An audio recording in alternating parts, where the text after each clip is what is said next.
Ассаламу алейкум, урматтуу Кыргызстан. Ассаламу алейкум, ак калпактуу ата журт, энелер, эжелер, карындаштар, агалар, инилер, балдар.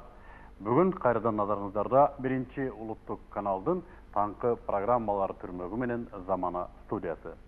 Айлардын эң ыйыгы, эң сулуусу, эң асылы Рамазан айы. Бүгүн Рамазан айынын эң алгачкы таңы. Бардыгыңыздарды бүгүнкү майрамыңыздар менен чын элден куттуктаган улуттук биринчи канал. Кызматыңыздарда Мыктыбек Арстанбек жана Жанара Атабекова. Бүгүнкү программанын өзгөчөлүгү туурасында өзүңүздөр деле баамда байкап атсаңыздар керек. Анткени бүгүнкү программанын алып баруучулары эң негизги нерсени айтып өтөйүн. Бүгүн биринчи жолу Замана студиясынын жаңы баштап келе жаткан, эми чыгып келе жаткан Мыктыбек Арстанбек. жаңы команданын жүгүртөгү, эшикте коноктосору. Бекерден эмес, анткени бүгүн биз мына ушул Рамазан айы туурасында, жалпы орозо туурасында кеп кылабыз. Ооба, айтып кетчү нерсе, бүгүнкү биздин конокторубуздагы атай ушу бүгүнкү ыйык күнгө арнап чакырдык. Бир канча көзөрмөндөрдөн кийин биздин студияда Кыргызстан мусулмандарынын диний башкармалыгынын муфтийи Мураталы Ажы Жуманов болмокчу. Мындан тышкары бүгүн бизде конокто эң кызыктуу инсандардын бири кыргыз эл акыны Надырбек Алымбековдун келиши дагы күтүлүүдө. Ошондой эле исламдагы аялдардын орду, деги эле бүгүнкү аялдардын акыбалы жөнүндө, деги эле Рамазанда аялдар кандай болушат, ошол жөнүндө суроо жооп алуу үчүн биз студияга мутакаллим аялдар прогрессивдүү коомдун төрайымы Жамал Фронтбек кызын чакырганбыз. Мындан тышкары мусулмандардын кийген кийими, анан ошондой эле жеген тамагы туурасында кененирээк маалымат алуу үчүн дал ушул жактагы адистерди чакырганбыз. Мына ушунун бардыгы тең сиздердин сурооңуздарга жооп берип, жалпы бүгүнкү 3 сааттык программаны кооздойт. Телефондорду эскертип өтөлү, 67-19-63 бардык конокторго өзүңүздөрдүн сурооңуздарды берип турсаңыздар болот. Жана ошондой эле бүгүнкү Замана программасынын командасы 3 саат бою сиздерге кызыктуу сюжеттерди, музыка, рубрикаларды сунуш кылат. Биздин бүгүнкү командада Саната иштейт жана Расул. Мындан тышкары албетте жакшы маекти сиз дагы бизге жакшы маанай куруп берүүгө керексиз. Андыктан алыстабай туруңуздар, азыр жагымдуу музыкалык чыгарманы чогулабыз. Башталышы ырайым, ортосу кечирим, акыркысы онкүндүгү тозоктон кутулуу айы болгон Рамазан бүгүн өзүнүн босогосун бизге баштады. Биз ал босогодон аттадык.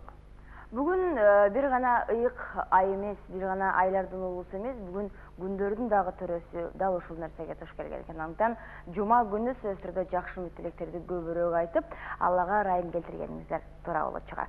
Замана студиясы ишин улантат. Студияда мутакалим аялдар прогрессивдүү коомунун төрайымы Жамал Фронтбек кызы Жанара маегин улантабыз маекти.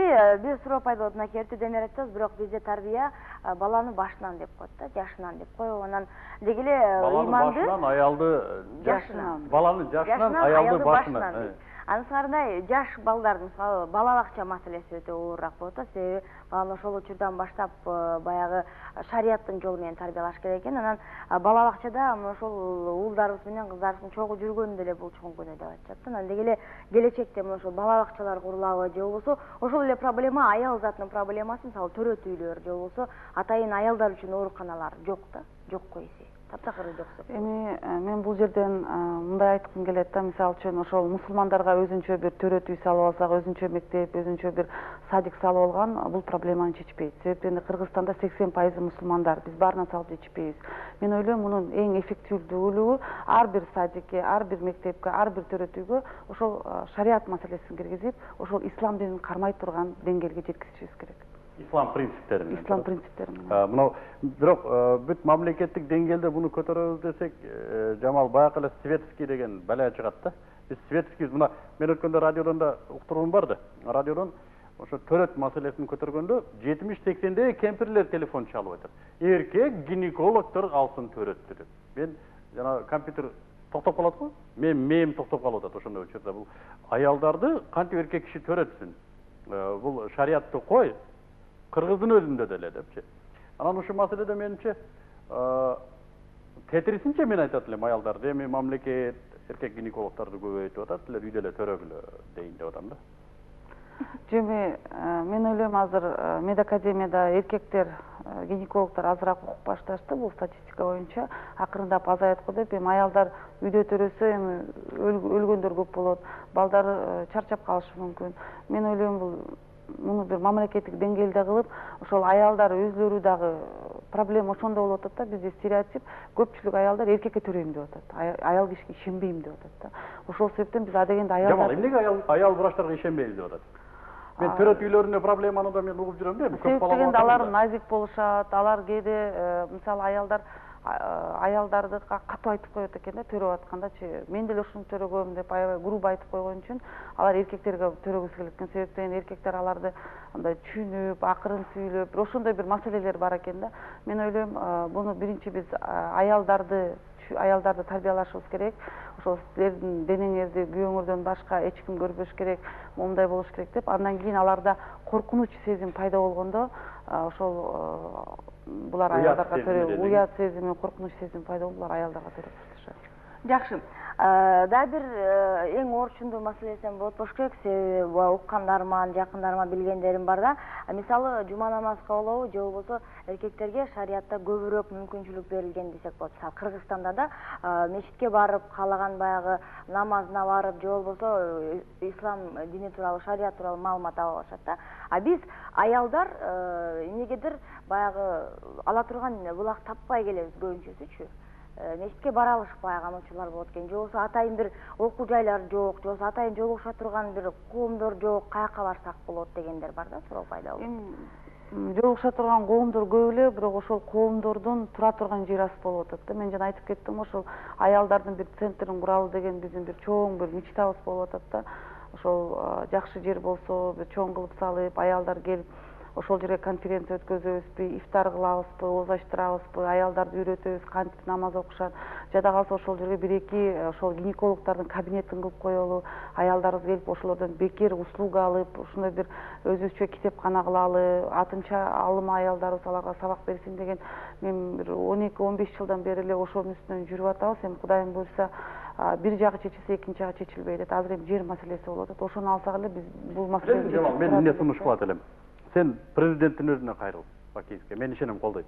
Иншалла биз кайрылып эле атабыз, бирок бизге билбейм өзүнө жетпей атат го. Президент бизди кабыл алып койсо президент, биз аялдар барып суранат элек да, дуа кылып. Иншалла орозодо да дуа кылабыз го. Бизде бир дагы акыркы суроом, Жамал. Эмнеге муну сен кылып аткан ишти Кыргызстанда эркектер кылбайт? Эми муну мен там берем да, мындай айтканда. Ушундай чоң үммөт бар Кыргызстанда, 80% мусулмандар, анан бир Жамал Фронтбек кызы бар да. Аялдарга жолук салдырган ошо кыз, паспортко жолук менен түшүргөн ошо кыз, эми аялдарга сабак берүү үчүн борборду курдуруп аткан ошол кыз, жогорку кеңештин депутаттарына дават кылып аткан ошол кыз, президентке кат жазып аткан да ошол кыз. 10го чейин даттанып аткан ошол кыз. Эркектер эмне кылдык? Эми бул дагы бир кыяматтын белгиси го. Себеп дегенде ошол биз ошол Аллахтан коркконубуздан мүмкүн аялдарыбызды көбүрөөк динге чакыралы деп бир кызмат кылып атабыз да. Эми эмне себептен эркектер иштебейт? Мен ойлойм, муну эркектерге суроо бериш керек эле. Азирети муфти да келип кетти да. Эмне себептен силер ушуну колдобойсуңар деп. Эми таксы. Жакшы. Бизде бир телефон чалып бар экен, кабыл алып суроосуна жооп алып алып. Саламатсызбы? Алло, саламатсызбы? Сизди?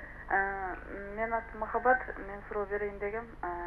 Эгерде мусулман динде монтип жолук салынбай эле дин менен эле ишенип жүрөрсө кандай болот деген да. Ошондой эле биздин бир тааныштарыбыз ошо динге аябай ишенип ушинтип жүрөт, бирок биздин үйгө келип бул нан топуракта бунун эмне кереги бар, буну сыйлаштын деле кереги жок деген сөздөр, Кудайга эле ишениш керек, нанды төлөп деле койсо болот деген ушундай суроолор кетет да, с уклоном башкача да мындай. Ошон үчүн биздин балдардын баарын травмировать этпей эле мындай эле жашасак кандай болот дейм да, Кудайга динибиз менен ишенип эле жүрөк. Рахмат. Алла разы болсун. Азыр ошол бизде суроо өтө эле популярдуу болуп атат да. Мен жүрөгүм менен Кудайга ишенем, мен жүрөгүмдө Аллахтан корком, мага жетиштүү дейт да. Бирок адам ислам динин түшүнгөндөн кийин бизге Аллахым ошол Куранда бир эмес 2 аятта айтып атат. Аялдар оромосун оронуп жабынгыла. бул силердин ошол Кудайдан коркконуңар, бул бизге парз нерсе болуп атат. А эркектер селде оронгону бул мисалы имам болсо же болбосо муфти болсо буларга мустахап маселесине кетет да. Ошол себептен биз аялдар парз болгондуктан Аллахтан корккондугубуздан ошол динибизден бизге Аллах буйруган үчүн. Куранда ушул аяттар бар, Куранда бир нече намаз окугула дегендей эле аят. Намаз окугула дегендей эле бизге ошол аял затына фарз кылынды да, жоолук салынгыла деп.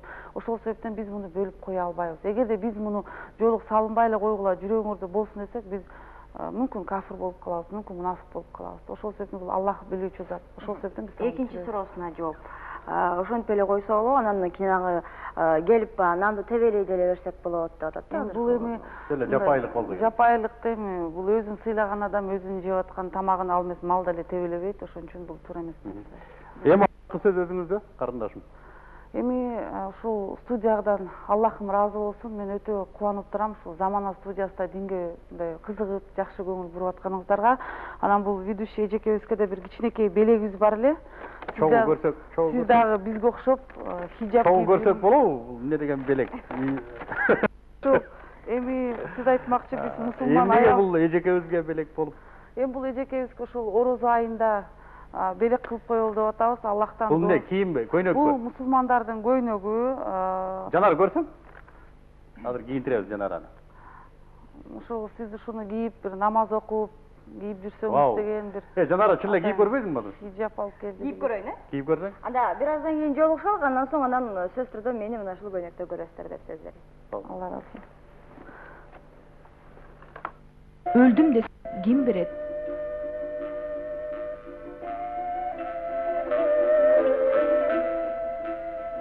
Öz öldürбөйт, жат жалгабайт.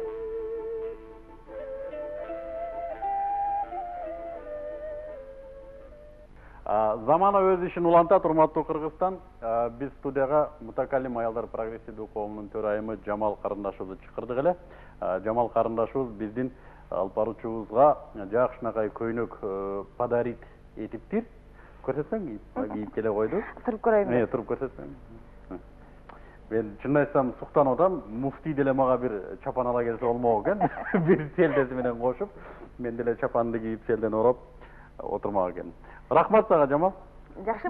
Анан баягы сөз түрдө кызыккандай суроону берип алып, бизде көп кыздар же болбосо аял заты айрыкча ушул ысыктын күнүндө ушул кийимден ысыбайбы деген суроо пайда болот да. Мен айтар элем, ушул жоолук салынган кайра ошол салкындыкты алып келет да. Ар бир аял заты жоолук салынса өзү салкын болуп жүрөт, денеси да күйбөйт, ошол денесинде ожог болбойт, рак ооруларынан да алысыраак болот да, чачы да күйбөйт, чачы дагы түшпөйт. Ошол себептен биз мусулмандар хиджаб кийип жүрөбүз. Өзүбүздүн сулуубузду сакташ үчүн. Ыйык Рамазан айынын эң башында бизге келип жакшы маек курганыңызга чоң рахмат, белегиңизге да чоң рахмат. Алла разы болсун. Келип туруңуз, бизди көрүп алдыңыз дегенде ал эми Жамалды тез чакырып турат. Алла разы болсун. Ал эми сизди болсо эттен чыгарып узата турган Мыктай Таштанбек. Мына ушундай жагымдуу жагдай жараткан учур бизде бүгүн Замана студиясында болду. Андыктан чындыгында эле касиеттүү нерседен жаңылбайт болушум керек. Анткени бул жакта менин кесиптештерим өтө баамдап атышат. Сүйлөк Жанара жоолук салынгандан кийин эмнегедир унчукпай калды деп. Жоолук салуунун дагы бир жакшы оңой ыкмасын үйрөтүп коюуну өтүндүм эле. Биздин Айбүбүдөн мына жаш кыздар айрыкча биринчи салган жоолуктун ыкмасына караганда мына ушундай салынган ыкма көбүнчө ыңгайлуураак болот деген ишеничтебиз. Ал эми биз болсо программаны улайбыз. Мен сөздү кесиптешим Мыктай Таштанбек берем. Адаттагыдай эле эшиктин алдында конок тосуу милдетин вазифасын аткарууда. Рахмат, бүгүн мага ишенип эшикти бергениңиздер үчүн жана колумдан келишимче сиздер ишенип берген эшикти Кудайга шүгүр тосуп, келген конокторду Кудайга шүгүр узатып коюп атат окшойм, убакыттан кечикпей. Азыр мен чыгара турган конок бүгүнкү күндөгү дагы бир деги эле коомчулукту кызыктырган бир тема үчүн чакырдык эле. Тагыраак айтканда, халал ашканалар, кыргызча айтканда адал тамак жей турган жерлер.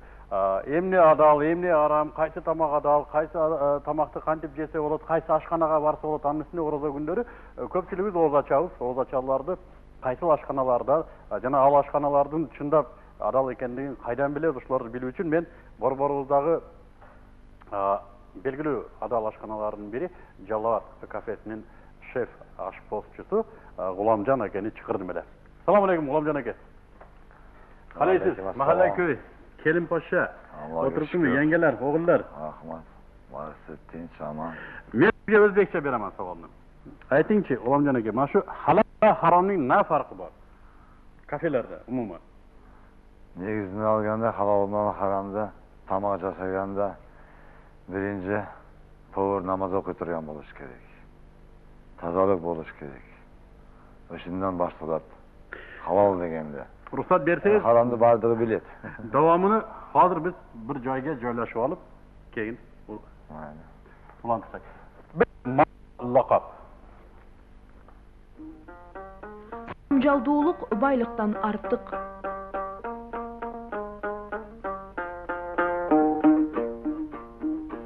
Сай албаган ийне тандайт.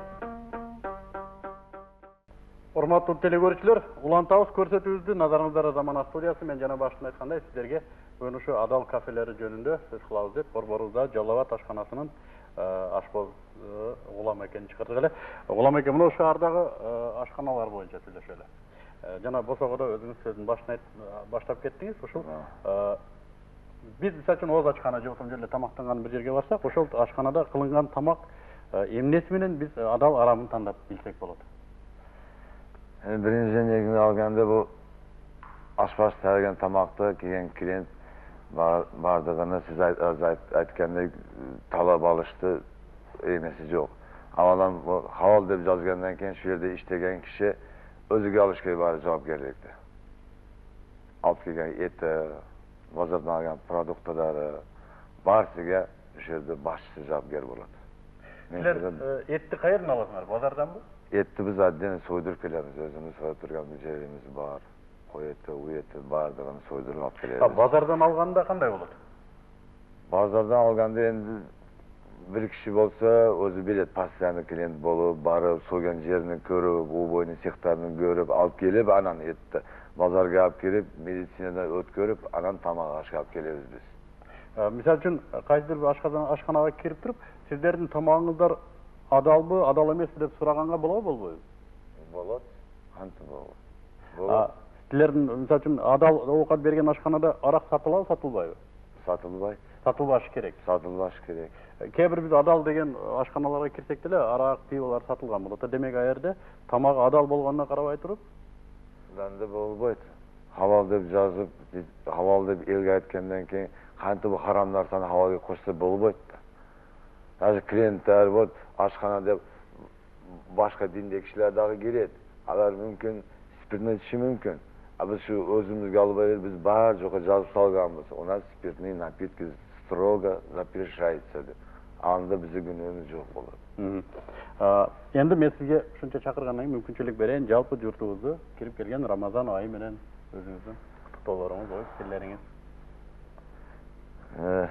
Hurmatli Qirg'izistondagi tug'anlar kelgan O'roza bayram bilan qutlug'laymiz. Ba'zilarda Жалал-Абад çayxonasiga iftorlikka chiqaramiz. Ulam aka, iftorlik demakchi, o'z acharga hozirgi shu Xudoyning kunlarida emne men o'z achta o'ng'ay bo'ladi. O'z acharga hozir nima jemish, arbuz degani, qovun, juzum, bardig'i pishib, yaxshi nima jemisa yaxshi pishib qoldi. Rahmat sizga.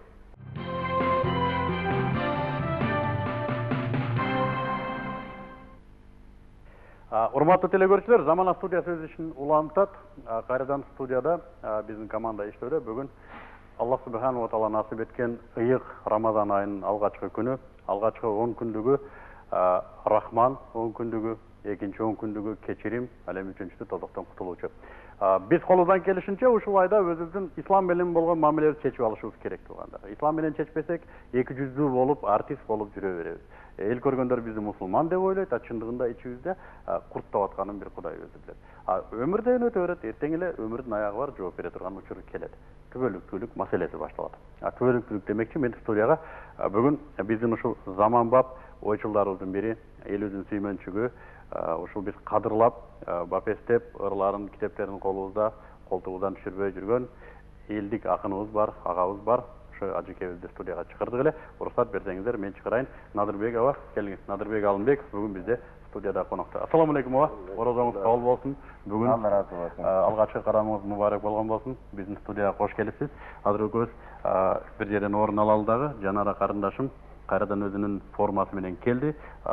Калган убакытты толук биз менен өткөрүп бериңиз. Анда бир канча көдүрмөмдөн кийин кайра жолугушабыз. Мына ушундай урматтуу ата журт, бизге берилген убакыт ташбоор экен. Бизге эмес, деги эле убакыт өзү ташбоор окшойт. Зымырап дегенче я тамгасы келип калат экен. Биздин дагы бүгүнкү күзөтүүбүз аягына чыгып баратат. Мен командабызга рахмат айтам, Жанарага рахмат, мага ишенип мени эфирге алып чыккан, мага ишенип мени эфирге чыгарган чоңдорго рахмат. Жана бардыгына ыйман тилейбиз. Бүгүнкү орозо кармагандардын орозосу кабыл болсун, эли журтубуз тынч болсун. Канчалык каршылык, эки жүздүүлүк, арамзалык, мерездик болгонуна карабай, элибиз каада менен, эреже менен жашаган эл, аны Кудай өзү буйруган болсун. Ал эми азыр болсо программанын соңунда биз мындан мурун сөз кылгандай убадага туруш керек экен. Жакшы бир чыгарманы угабыз. Акындын өзү болсун. Allah razı olsun. Oğuzu var bilet jıygandı, okattan ötken sıy barby. Kuğravay peyil tursa dep Kudaydan tileyim imandı. Ürenbey kanaat kılgandı, ürendik baylık jıygandı. Bak taalay surap Kudaydan baldarga tileyim imandı. Çaçkandar bilbeyt jıygandı, çaçılgan elde sıy barby. Karağını toğday kuvattım, kalkıma tileyim imandı. Hem uşul mına keybir kitap çıktı ele, uşul iman yolunda dalbastı öyle jüresin aylanayın inem, uşul alatoğu biz çiğbesek büyük bolbayt degen kitapты sağa tapşırıp koyayın. Rahmat olsun. Жаштын тилейин Кудай берет деп жана Жанарага белек көбөйүп кетти эле. Anan emi mına kızım oturat berde uşul Peygamberin hadisleri var, imandan dilim tazarat deyip şu berүүлeriңдин эң bir Allah Taala koldup жарык болуп жүрүбөр. Муну сизге берем мен. Рахмат, Алла разы болсун. Көпчүлүккө рахмат. Алла разы болсун. Биздин команда сиздер менен коштошот. Кайрадан эфирден жолугушабыз. Санат ага, ошондой эле Расулга рахмат. Санат ага рахмат. Ошондой эле конокторубуздун баардыгына рахмат айтабыз. Бүгүнкү майрамыңыздар менен чын дилден куттуктайбыз. Кайрадан эфирден көрүшкөнчө кайра.